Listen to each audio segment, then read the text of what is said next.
The Holy Spirit's leading to bootcamp training. The Holy Spirit lives in God's people, teaching and training us to become more like Jesus. Romans 8:14 says, "Those who are led by the Spirit of God are the sons of God."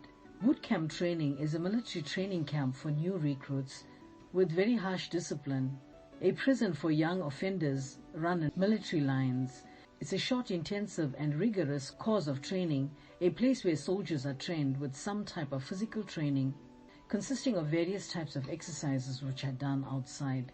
When on earth, Jesus practiced self-control to die for the sins of mankind, also reclaiming what Adam and Eve lost in the Garden of Eden.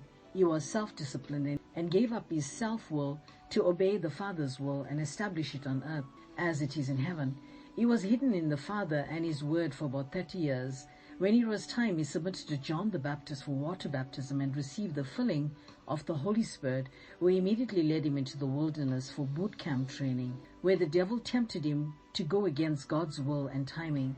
Jesus victoriously overcame the lust of the flesh, the lust of the eyes, and the pride of life, because there was nothing inside him in common with the devil and this world, as John chapter 14 verse 30 says. So there was no stronghold to weaken and defeat him from within.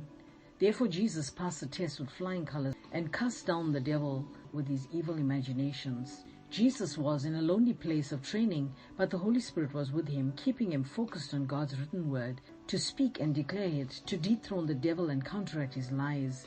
Jesus returned to the people full of the power of the Spirit of God, ready to serve God, minister to people's needs, and manifesting as God's Son and demonstrating God's kingdom.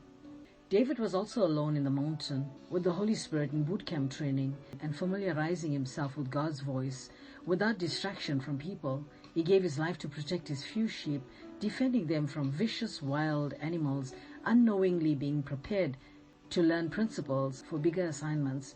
The size of his God didn't change in his eyes, no matter how big the size of the Goliath who stood before him. Empowered by the same God, he beheaded the rulership of the giant and protected God's army in Israel.